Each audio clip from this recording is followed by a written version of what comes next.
Welcome to Caribbean Business Review, where insight meets impact. We bring you economic and financial updates, sharp statistical breakdowns, and data-driven insights on the forces shaping the region. Smart analysis, bold ideas, real Caribbean intelligence. This is CBR. Welcome to episode 2 of season 3 of the Caribbean Business Review. I'm Joseph Cox. Now, thank you as always for your continued support across all our digital platforms and MKR Radio. This week, our special guest is Dr. the Honorable Mark Brantley, Premier of the Nevis Island Administration and Leader of the Opposition in St. Kitts and Nevis. Now, together, we examine the uncomfortable realities confronting the Caribbean as global politics hardens and multilateralism weakens and a Caribbean strategic reset becomes unavoidable. In today's CBR briefing, we focus on mobility without reciprocity, what the U.S. visa pause really signals to the Caribbean, following the U.S. State Department's decision to suspend immigrant visa processing for 75 countries, including 11 CARICOM states. But before we begin, there is a broader issue that we are obliged to address. Now, on January 15, UN Secretary General Antonio Guterres delivered his final annual address to the General Assembly. For the Caribbean, this speech lands with particular force. It confirms a hard truth.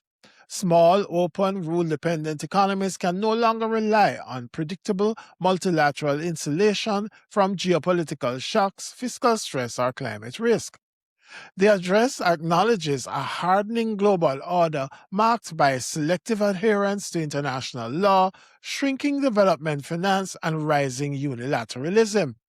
Now, these dynamics directly amplify Caribbean vulnerability across debt sustainability, climate finance, migration access, correspondent banking, and trade preferences.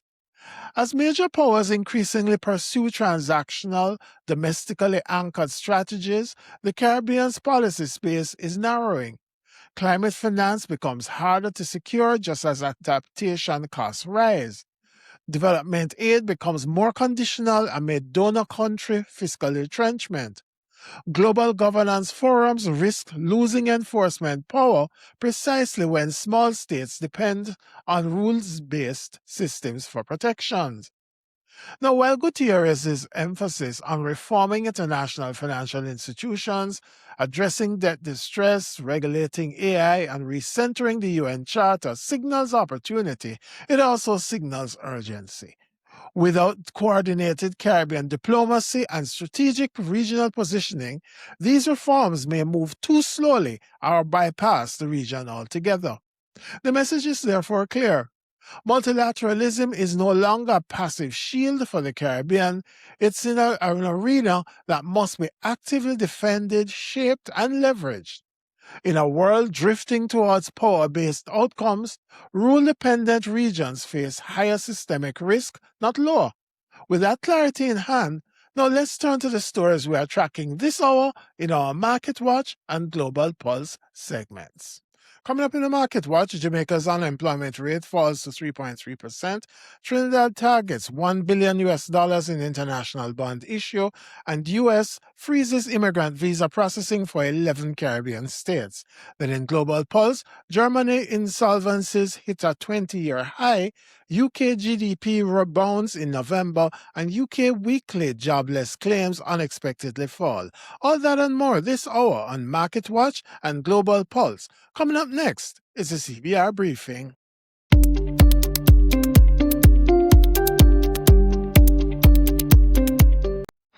This is your CBR Briefing. The U.S. State Department has announced an indefinite pause on immigrant visa processing for 75 countries, including 11 Caribbean states, under reassessment of the public charge provision of the U.S. immigration law. Now, this signals a structural repricing of Caribbean risk, not just in migration, but in finance, banking, and capital flows. Effective January 21, it comes in the immediate aftermath of Antigua and Barbuda and Dominica agreeing to accept third country U.S. deportees. This was a costly, politically sensitive form of migration cooperation for small states and signals cooperation no longer buys insulation. The old informal bargain, whereby enforcement cooperation in exchange for mobility discretion, has quietly collapsed. Mobility access is no longer negotiated, it is unilaterally rationed. The legal basis for this pause lies in the Immigration and Nationality Act, which allows U.S. consular officers to deny visas to applicants deemed likely to become a public charge, meaning someone who may rely on public assistance. What has changed is not the law, but the philosophy of enforcement. Applicants are now being screened not just on income or sponsorship, but through a broadened set of criteria including age and health, among others, which translates into preventive exclusion, not adjudication based on demonstrated need. Whereas the list includes 6 OECS states, Jamaica, the Bahamas, Belize, and Barbados, notably excluded are Guyana, Suriname, and Trinidad and Tobago, the Caribbean's 3 oil-producing states. Now, that's not a coincidence. It signals that national fiscal capacity and strategic utility now travel with the passport. Energy-producing states are implicitly classified as future capacity jurisdictions. Tourism remittance and CBI-dependent states are treated as baseline fiscal risks. By formally reframing Caribbean nationals not as contributors but as potential fiscal liabilities, U.S. policy is sending a signal that markets understand very clearly. Financial institutions do not distinguish between migration risk and financial risk. They translate one into the other. That translation shows up in as enhanced due diligence, tighter correspondent banking thresholds, higher transaction costs, and eventually a risk premium attached to Caribbean financial flows. Correspondent banking relationships in the Caribbean already operate on thin margins. Policies like strengthening internal risk committees arguing for de-risking, not because of wrongdoing, but because of classification. And once classification changes, pricing follows. That is why the exclusion of oil-producing states matters. Markets read energy capacity as buffer capacity. Tourism and remittance-dependent states do not get the same benefit of the doubt. So this is no longer about visas. It's about how administrative decisions quietly harden into financial barriers, meaning raising the cost of doing business, moving money, and sustaining economic resilience across the Caribbean. This also explains from a financial markets perspective why Guyana, Suriname, and Trinidad sit outside the pause. Energy production, improve sovereign risk narratives, strengthen foreign exchange earning capacity, and lowers perceived dependence on remittances and transfers. Markets read that as buffer capacity. However, the most troubling implication is this: immigration classification is bleeding into financial classification. This means mobility policy influences banking risk models, administrative discretion influences capital access, and small states absorb risk without recourse or appeal. This is how structural asymmetry hardens in the global financial system. For ECS countries operating CBI programs, this moment is especially instructive. If welfare exposure, fraud narratives, and mobility risks are being increasingly linked in U.S. policy logic, CBI jurisdictions face rising classification risk regardless of formal compliance. Mobility privilege is being repriced, not revoked, and the terms are tightening. So as a real takeaway, this is not a temporary policy swing and is certainly not just about visas. It reflects a structural tightening of U.S. mobility access where alignment, cooperation, and burden sharing no longer guarantee reciprocity. So in a world where the classification now precedes capital, small states cannot afford silent concessions and must operate with concerted effort and unity.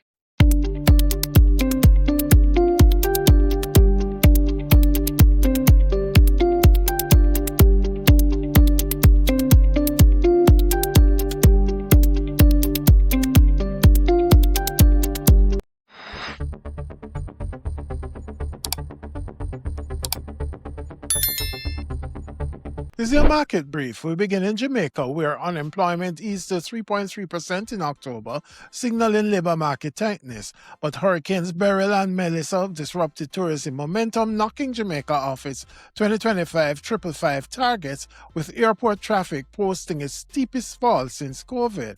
In contrast, Curacao delivered a breakout year. Stay-over arrivals rose 13% to a record 788,000, lifting total arrivals to 1.7 million. Bermuda shows a split picture. Real GDP contracted 1.2% in Q2 due to higher imports and lower government spending, yet the island still recorded a 532 million current account surplus. Regionally, U.S. policy risk is rising. Washington has frozen immigrant visa processing for 11 Caribbean states, raising uncertainty for mobility, diaspora flows, and CBI jurisdictions, while energy producers Guyana, Suriname, and Trinidad remain exempt.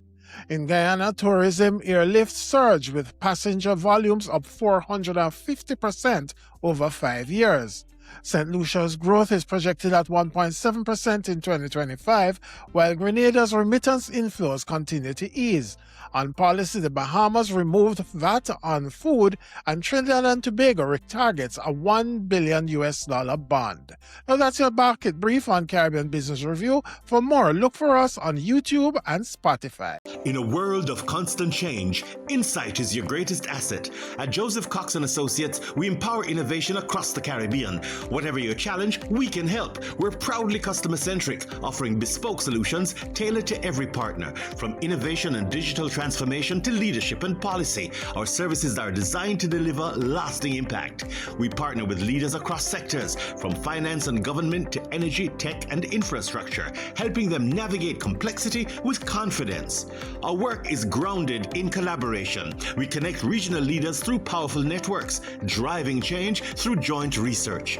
Discover more at josephcox.org. Joseph Cox & Associates.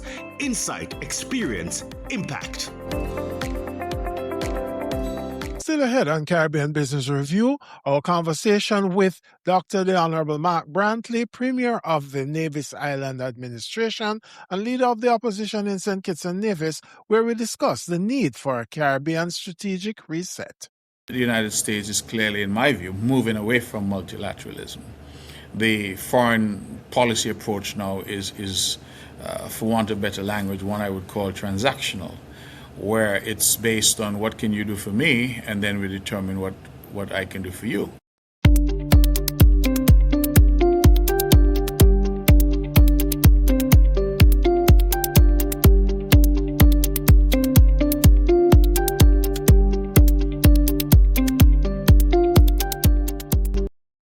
Okay, welcome back to Caribbean Business Review. I'm Joseph Cox. Now we go into a strategy deep dive.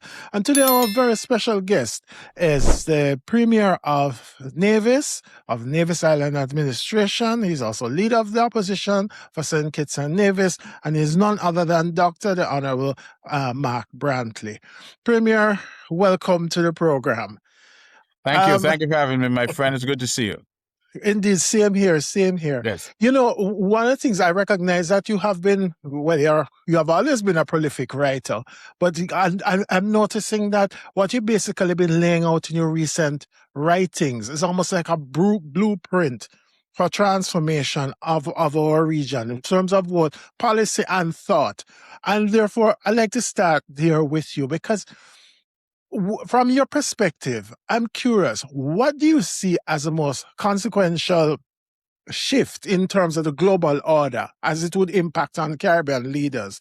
And I suppose a part two to that, the corollary to that, is that do you see the current global turbulence, if you will, do you see it as temporary, or does this represent a shift, a structural shift that would require a rethink of our development paradigm? Well, I think it's a great question. I have been concerned as a member from a small island state. St. Kitts and Nevis is not just small, we're the smallest in the hemisphere, smallest in CARICOM. We are acutely aware that our resort has really been to multilateralism. It is through the power of multilateralism that small states, and frankly, all of us in CARICOM can be considered to be small states, that it is through multilateralism that we have a voice. and that we're able to lend our voice to any other number of issues, be it climate change or any other issue. The difficulty that I have is that with the coming of President Trump 2.0, we are seeing a particular approach from the United States, which is, of course, the global power in our hemisphere. And the United States is clearly, in my view, moving away from multilateralism. The foreign policy approach now is for want of better language, one I would call transactional, where it's based on what can you do for me, and then we determine what I can do for you. For small states, that is particularly difficult because oftentimes we don't have anything that could be considered of value in terms of oil or rare earth minerals or any of those types of attributes. What we have and what I've advocated is our intellectual reservoir. We have, as the third border to the United States, peace and security, which up to January 3rd, we could have said with quite some degree of confidence that we were a zone of peace. And we had, I think, that sometimes is not given sufficient value. We have our long-standing ties and long-standing friendship. I remind my American friends all the time that one of their founding fathers was born in Nevis, Alexander Hamilton, the guy who's on their $10 bill. He was actually born here. And so the Caribbean and the United States have had a very, very long umbilical cord connecting us. What I realized, however, is that sentiment is not an adequate substitute for planning. And that we have to be cognizant of the fact that despite what we consider to be a very close relationship with the United States, countries are being influenced by their own domestic realities and their own national agendas. And so the Caribbean has, I think, for a long time relied on what I would call a benign approach from many spheres of influence in our region, the United States, Canada, to some extent, the United Kingdom and the EU. I think that is changing. The domestic politics in those countries and those regions is changing. And I feel that it would be futile and arguably foolish of us as Caribbean people to simply sit back and not recognize that things have changed. And so to use your word of paradigm, to really develop a new paradigm. And so I believe that we have the intellectual capacity in the region to confront these issues. I think we have the depth and understanding of what is happening globally. And I think what we have not, however, done is sort of applied our minds to it.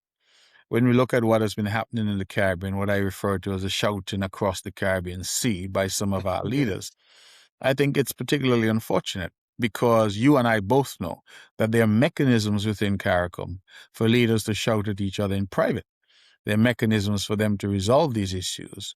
And I am very concerned that when we speak, we are already marginalized because of our size.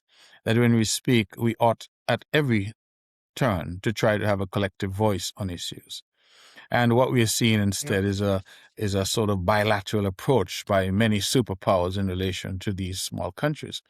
And so you ask a very important question, what do I see as one of the main challenges? I think for me, it is a move away from multilateralism. It's a situation where national agendas are taking preeminence, if you will. Right. And that countries are not shy about saying that this is America first or this is Europe first, as the case may be. The danger of that is that, of course, for small states like ours, it means that we are rendered completely irrelevant in the global order. But it also means that as other regions in the world look on, it appears to me, and I hope I'm wrong, that the world is being carved up into spheres of influence. Yes. And so this area that we find ourselves, this geographic area, is the United States. But we also have superpowers like Russia and China.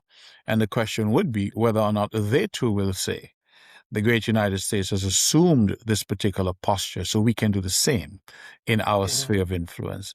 And if that is the case, then it runs a cart and buggy entirely through the United Nations, entirely through our rule of law, the international sort of framework that has been built since World War II.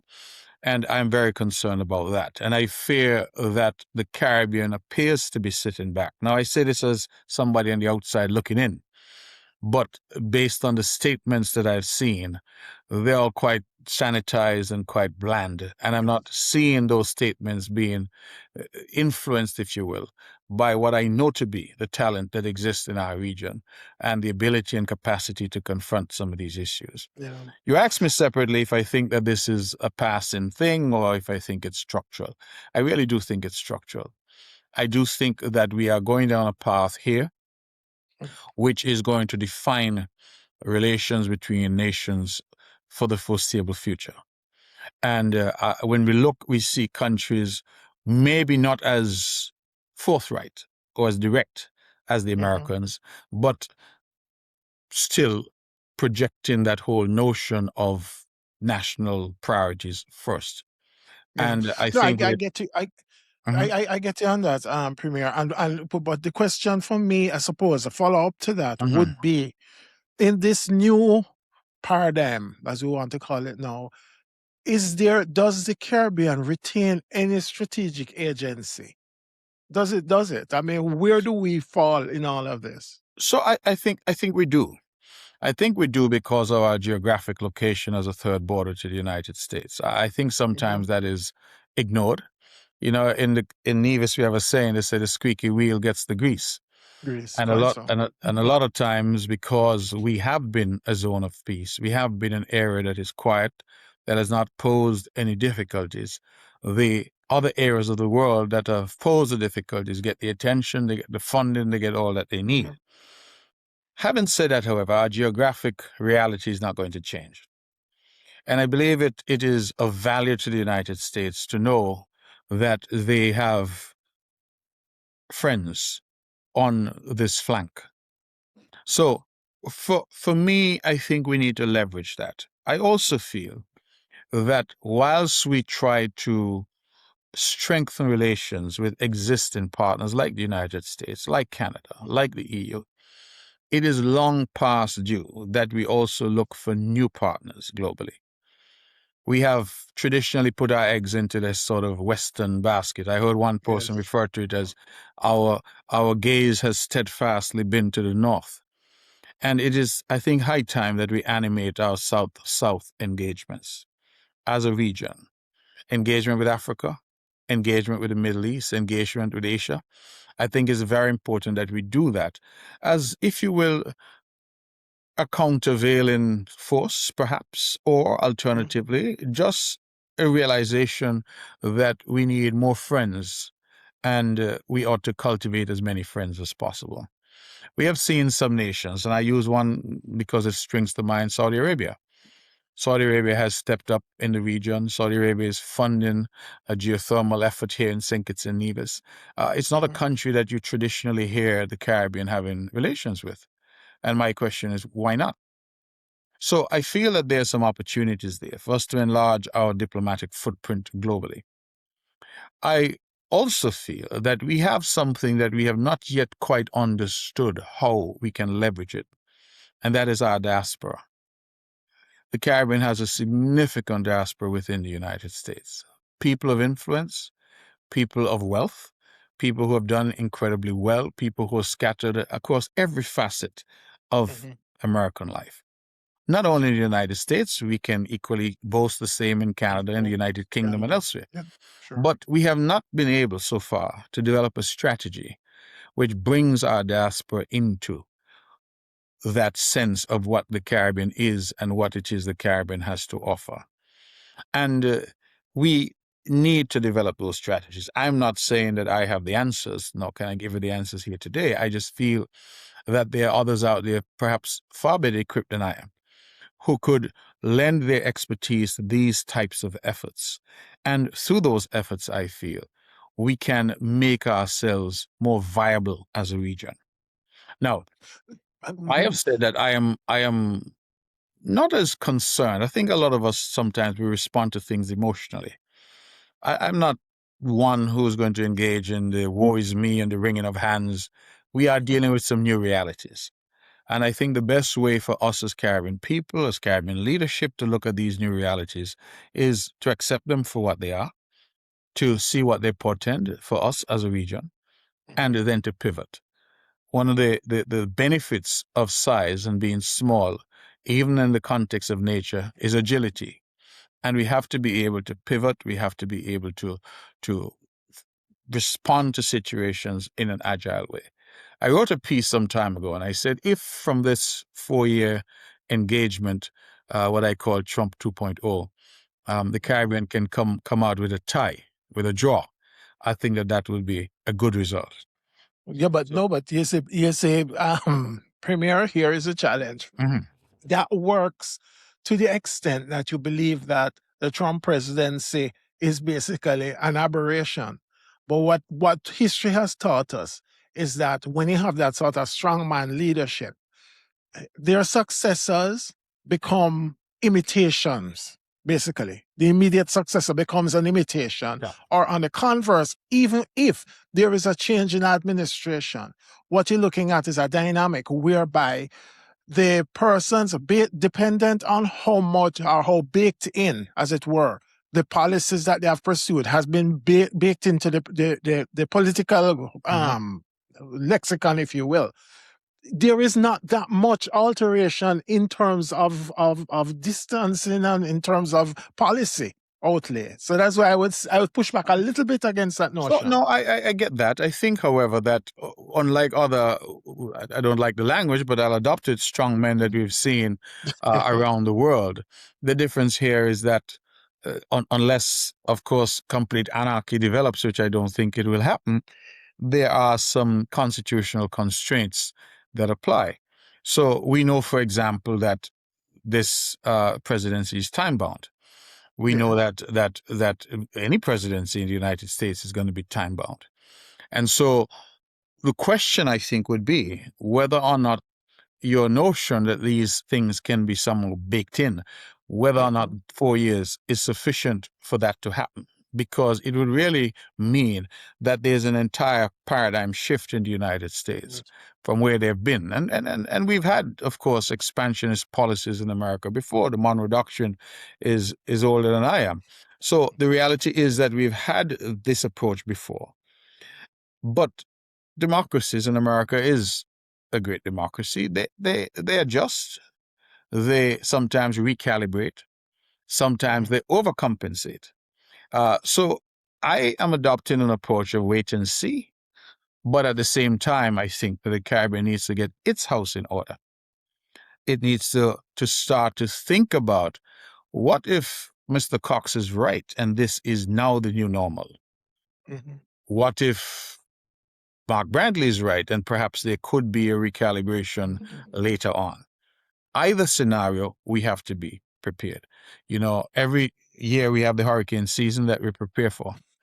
And they start telling you from very early, you know, you do what you need to do, you stock up on what you need to stock up, you don't wait until the hurricane is upon you. I think that we as a people need to prepare. We need strategies, we need approaches that we can say, okay, we can tweak this or tweak that, but we certainly know where it is we're trying to go. Because I think when we look at it, and I've said this in another forum, much to the chagrin of those that I was speaking to, but I said, I am not particularly surprised at some of the moves that I'm seeing from our friend and neighbor, the United States, because in a way they were telescoped. You know, they were telescoped. And sometimes, and my American friends get upset with me, but sometimes when I see the wringing of hands and you know, what is happening in the country, I said, but that's what you voted for. Let's face it, you had an election, and that was the result of your election. And, you know, well over 70 million people voted for this approach. So let's just, I think, take it for what it is. My concern is not America and what America is going to do. America is a superpower. St. Kitts Nevis is a minnow. The Caribbean is a region of minnows. We therefore have, I think, to get together. We have to recalibrate our approaches. We have to look for new friends, even as we try to strengthen relations with old friends. And we really need, I think, a new approach to our diplomacy and to our engagement. So I'm very confident that we have the capacity to do it. The question is whether or not we have the will. Well, that is true. And that leads me to segue into one of your more recent articles where you had indicated that the CBI citizenship by investment program is dying, and I suppose, given all that has been happening, all the geopolitical maneuvers, etc., one wonders what aspect of it that you actually see dying. Is it the revenue model in terms of it being a fiscal pillar? Is it as a development strategy? What exactly do you see? And frankly speaking, is there any lead time to recalibrate the economies to meet this new challenge? So in that piece, I laid out what I thought would be some suggestions, particularly in relation to citizenship by investment. And as you know, it's a program which in the CARICOM context is largely concentrated in the OECS, St. Lucia, Grenada, Dominica, Antigua, Barbuda, and St. Kitts and Nevis. It all started here in St. Kitts and Nevis way back in 1983. We were the first program of its kind in the world. So we gave the world the idea of citizenship by investment, and it was both. It was both part of our developmental agenda, and it was a significant revenue earner. Over the years, I think what happened is we became dependent on it. You know, other countries, they say, are petrol dependent. We became dependent on citizenship by investment. So to the point where your viewers and listeners might be surprised to learn that for some budgetary cycles, it accounted for up to 55% of our national revenue. So for us, the impact of it will be acutely felt if, as I predict, it is dying a slow death. You're right, recalibrating is going to take time. No economy is able to pivot within a very brief space of time. And so what I have said is that what perhaps that piece should be better interpreted as is me saying that CBI as we know it is dead. However, in every one of these jurisdictions that has these economic citizens, most of whom are wealthy people, we have not sought to drill down, we have not sought to amplify the relationship with these new citizens.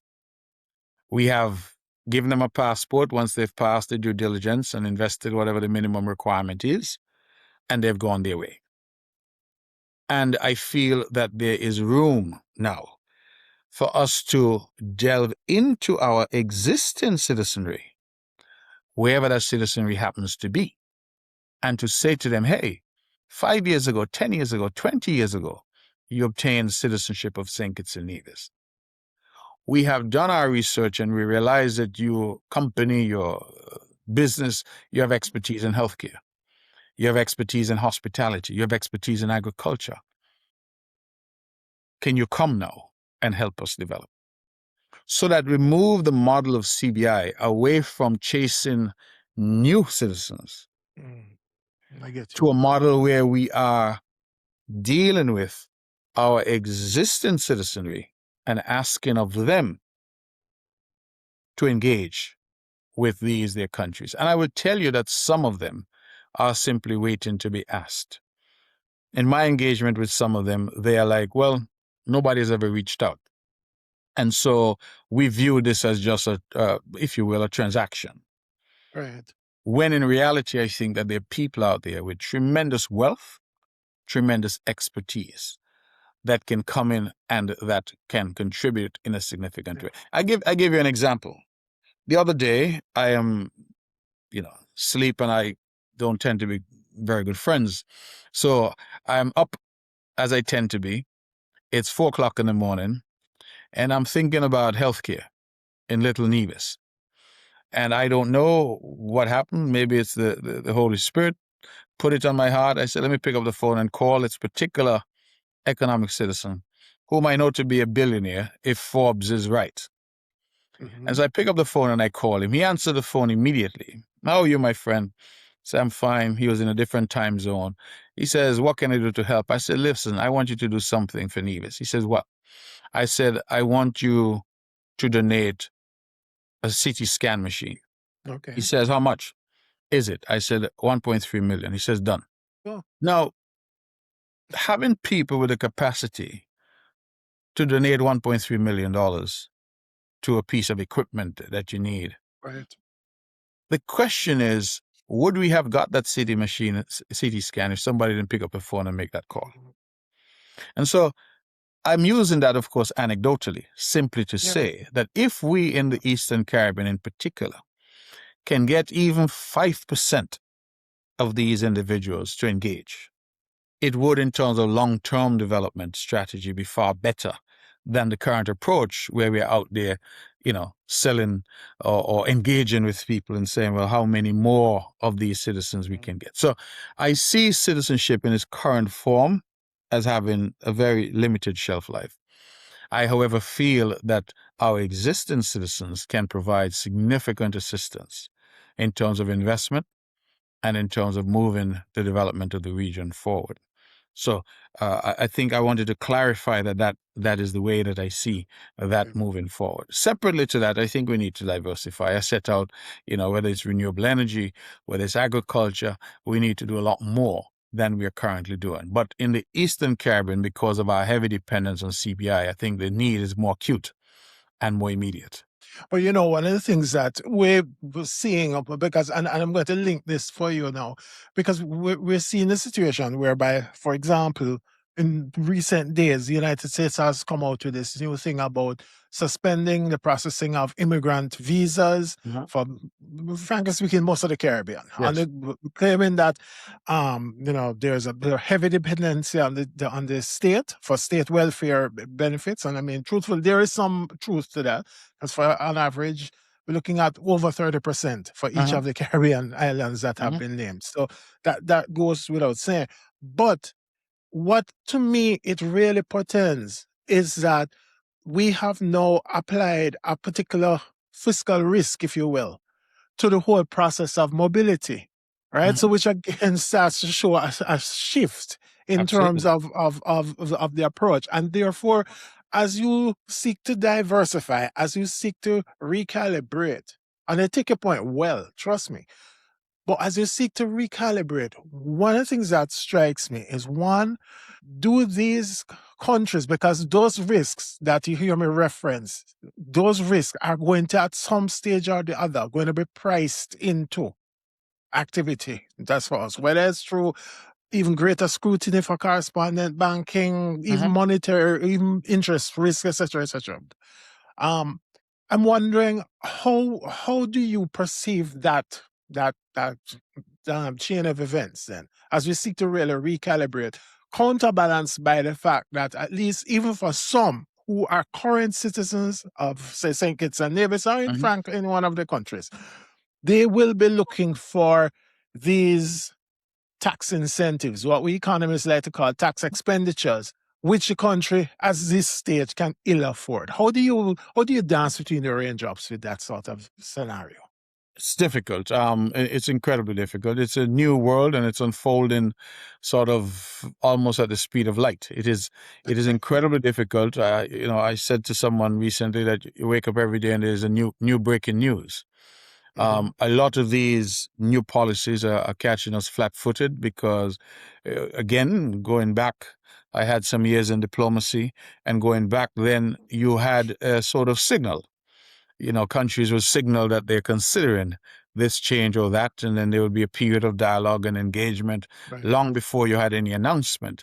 Now it seems the announcement comes first, and then the engagement comes after. In fact, I'll go so far as to say that I believe I can say so reliably, that even some of the embassies for the U.S. in the region are being caught off guard because, when you reach out to them, they themselves don't know what happened. They themselves would have read the tweet or the whatever it may be that morning. So it's a new world. It's a new approach. It is difficult to plan for what somebody else might do.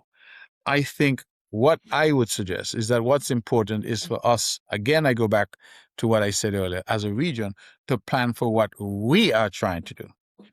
So rather than looking at it and say, well, how do we respond to America? How do we respond to Canada? We perhaps instead say, look, what is it the Caribbean wants? What is it the Caribbean is seeking to achieve?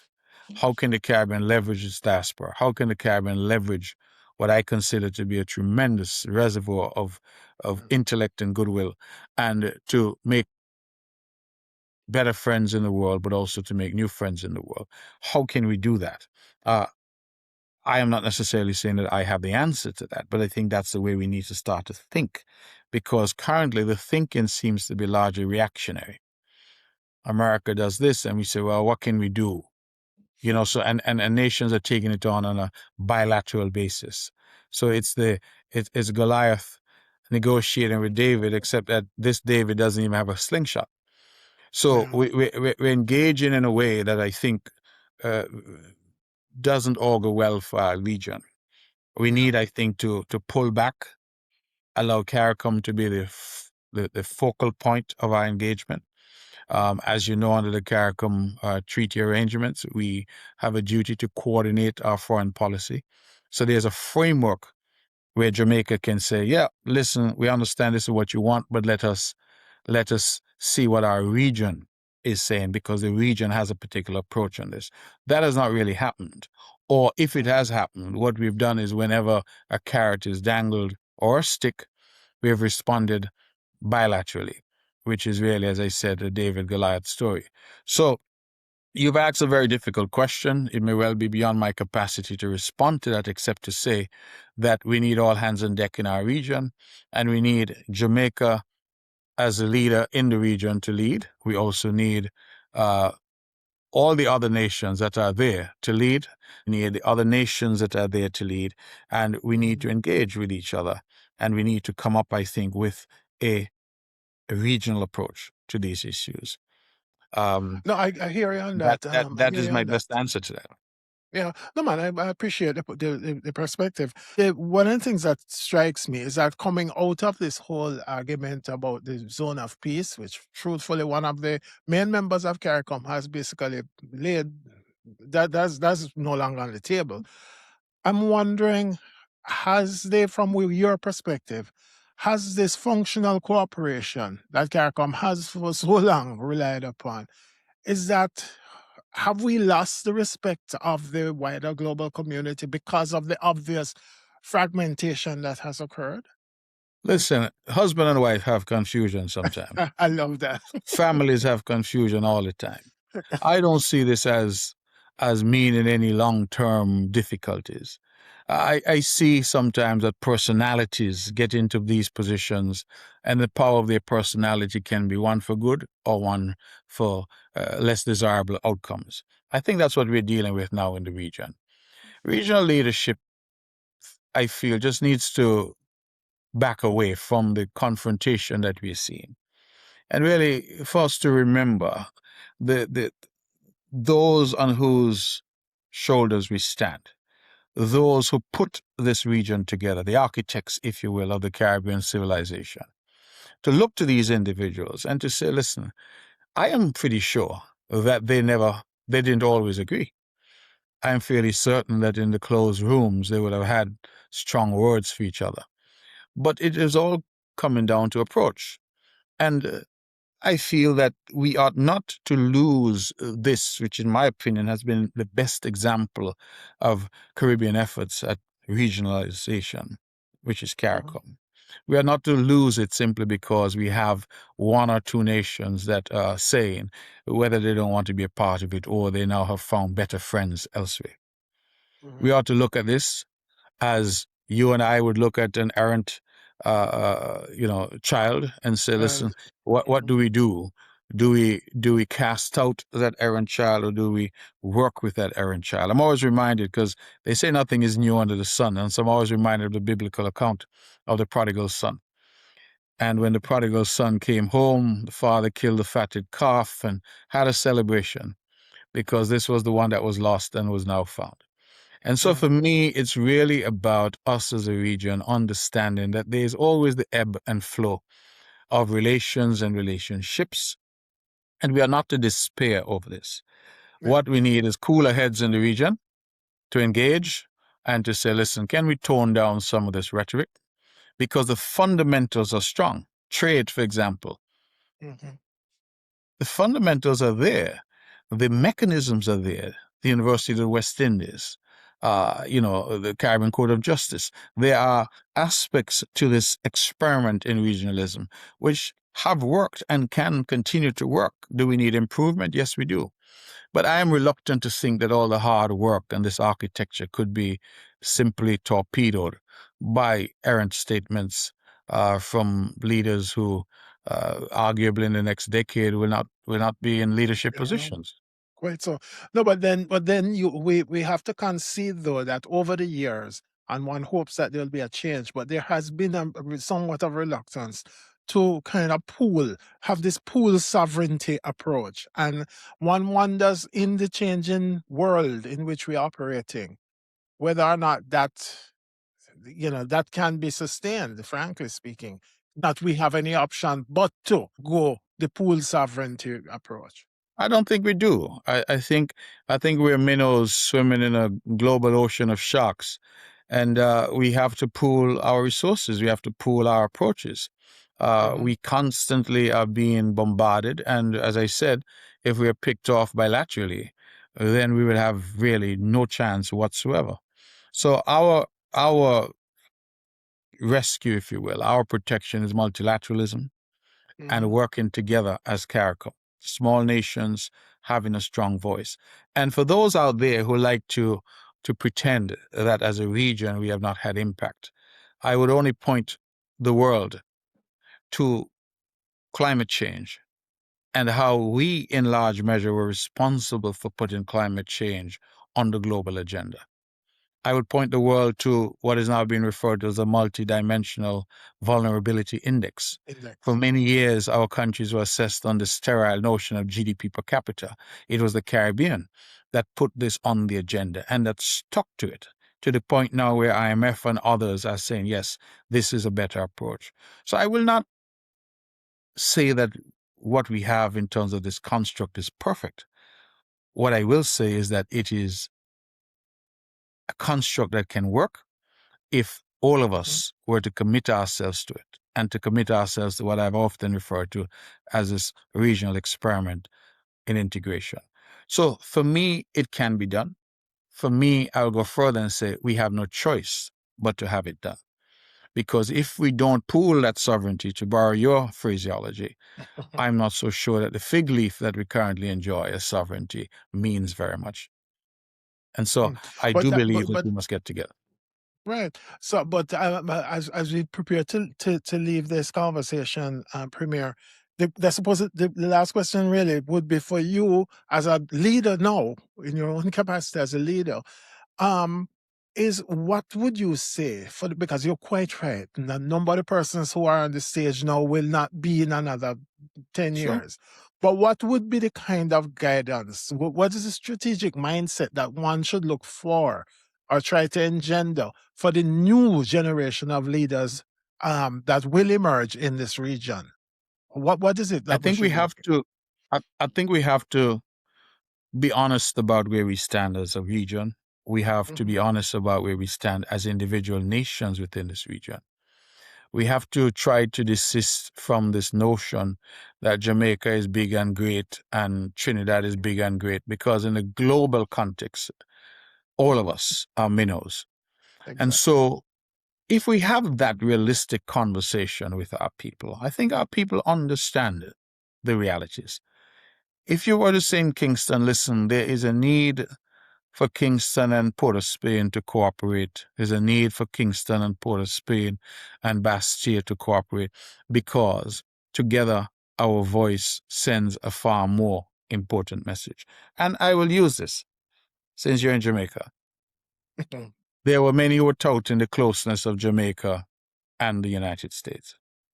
Many were saying that this relationship, we saw the visit of the Secretary of State to Jamaica, and it appears that everybody was great friends. But guess what? Jamaica is also included in the 75 countries that have had a suspension of immigrant visa processing. So what it says, therefore, is that it doesn't really matter at the end of the day, because what we're seeing is not the United States saying, I am concerned about my partners. We're seeing the United States saying, I am implementing my national agenda. And so it is for these partners, including those in the Caribbean, to appreciate that reality. It's no longer about who gets invited to the White House. It's no longer about who gets invited to Mar-a-Lago. It is now about us developing a strategy, which is a regional strategy, and allowing us, therefore, as a group, 14 territories and nations, to work together in a comprehensive way. I think that ultimately it will have its critics because there's some of you, as you know, who are fiercely independent. But we have to come to grips with that discussion. What does independence really mean for small island states like ours? Right. What does it mean? No, quite so. I mean, because that is where we have to really be. That's a new focus, frankly speaking. We just don't have the latitude anymore to treat otherwise. I mean, there is decided unilateralism. I mean, prior to this, in diplomacy, it would have been a process of compromise, a give and take, and that's you realize now that what it is, this is just a unilateral decision. You side with what happened, not just Jamaica, you side with what happened with Antigua and Barbuda and Dominica, where they made concessions in terms of receiving persons from these third countries, these deportees. And at the end of the day, that meant absolutely nothing. It proceeded according to plan. So, no, your point is well taken. But all right, Premier Mark, Dr. the Honorable Mark Brantley, we'll leave it there for today. Yes. He is the Premier of Nevis Island Administration, as well as Leader of the Opposition for St. Kitts and Nevis. So thank you so much for your intervention. Yes, man, and thank you for the opportunity. I really appreciate it. My pleasure. Anytime. Take care. All right.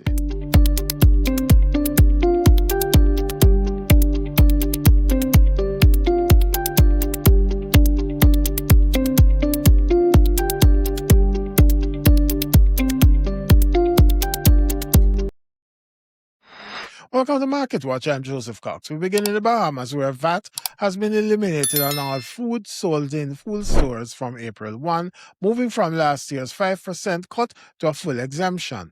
However, risks remain as stopover air arrivals are already down nearly 2% year-on-year, despite overall tourism growth. In Guyana, passenger movements have surged 450% over 5 years, with arrivals exceeding 1.2 million in 2025.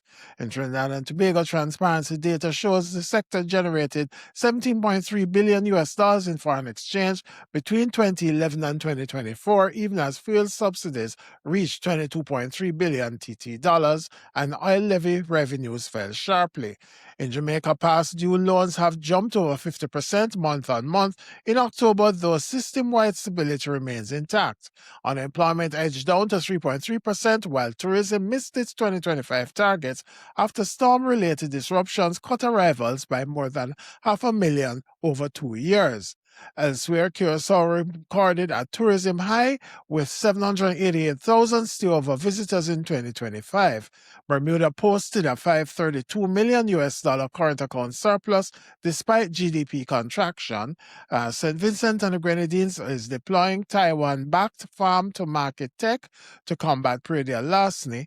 Cayman work permit numbers are edging higher ahead of immigration reform, and Grenada continues to see easing remittance flows after peaking in 2021. The IMF projects St. Lucia's growth slowing to 1.7% in 2025 before rebounding in 2026.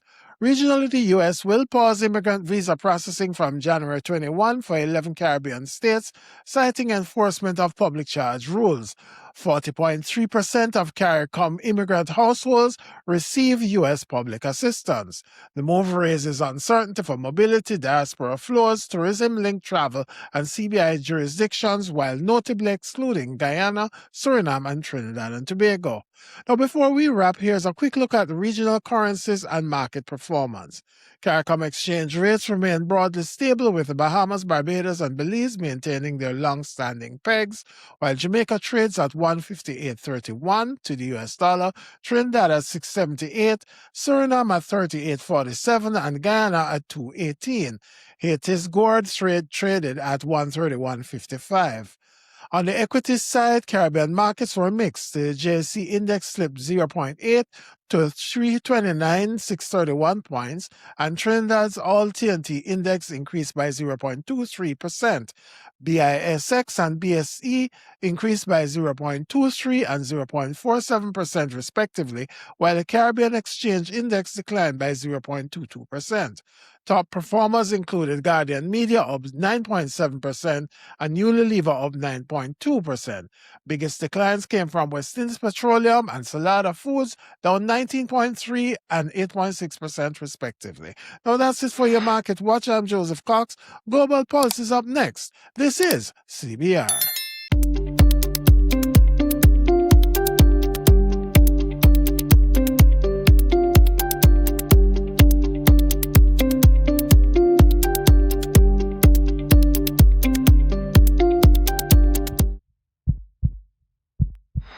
Welcome to Global Pulse. I'm Joseph Cox. We begin in financial markets as Fitch Ratings has shifted its global reinsurance outlook to deteriorating for 2026, citing rising competition and gradual price erosion. In the United States, headline CPI held at 2.7% year-on-year in December, with core inflation rising 0.2%. Labor data offered little relief. Weekly jobless claims fell to 198,000, but economists say hiring remains sluggish, with firms relying on temporary labor amid trade, immigration, and AI-related uncertainty. In Europe, Germany's corporate insolvencies hit a 20-year high, with 17,605 bankruptcies in 2025, impacting 170,000 jobs. Meanwhile, the UK economy rebounded 0.3% in November, driven by motor manufacturing, but three-month growth remains barely positive. Scotland's draft 2026-27 budget raised lower tax thresholds while targeting £1 million plus homes, while Turkey signaled a disinflation path, with inflation slowing to 30.9%, the lowest in 49 months. In Asia, China's trade surplus surged to a record $1.2 trillion as exports pivoted away from the U.S. towards emerging markets. India, by contrast, remains in a low inflation environment with CPI at 1.33%. From Africa, Nigeria is positioning carbon markets as a new revenue engine, targeting up to $3 billion annually through climate finance reforms. Finally, Canada, U.S. cross-border travel fell sharply in December, while South Korea's seafood exports hit record highs, led by seaweed demand. Turning to the global commodity and stock markets, oil prices moved higher, with West Texas Intermediate up 0.44% to $59.34 and Brent rising 1.66%. The OPEC basket slipped to $62.77, while natural gas fell to $3.10. Equity markets ended the week on a negative note. All major indices closed lower, with declines across the US, Europe, and Asia. Wall Street slipped modestly, but losses were deeper in Europe, led by France and Germany, while Japan and Hong Kong also finished firmly in the red. Now that's it for the Global Pulse. I'm Joseph Cox. This is CBR.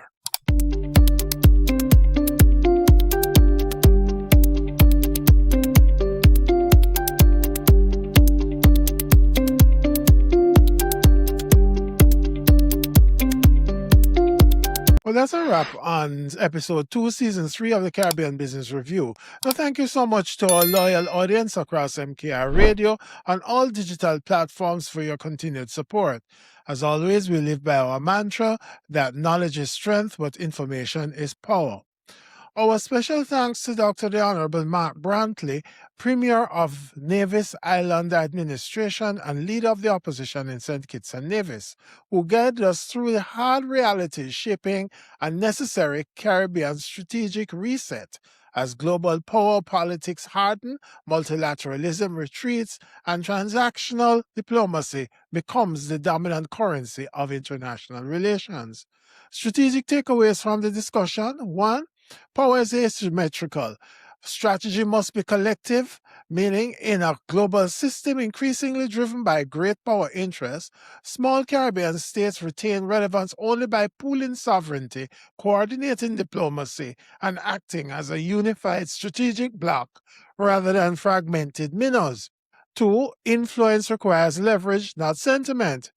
Diaspora networks, intellectual capital, and geopolitical positioning must be deliberately mobilized to generate pressure and visibility in global forums, whether on issues such as US visa restrictions, climate finance conditionality, or correspondent banking de-risking. And three, the status quo is no longer viable. Honest self-assessment, institutional reform, and adaptive strategy are no longer optional. In a world drifting towards power-based outcomes, the cost of strategic drift for rule-dependent regions like the Caribbean is no longer theoretical, it's measurable and rising. Now you can listen to this episode at your convenience on Spotify. The latest edition of the Caribbean Financial Dispatch is also live on LinkedIn, WhatsApp, in the WhatsApp status rather, and via the link in our YouTube comments. Now to subscribe, please email us at caribbeanbusinessreview@gmail.com. Don't forget to like, share, comment, and subscribe, and follow Caribbean Business Review on TikTok, Spotify, YouTube, Facebook, Instagram, X, and LinkedIn. Until next week, same time, same place, I am Joseph Cox, and this has been CBR.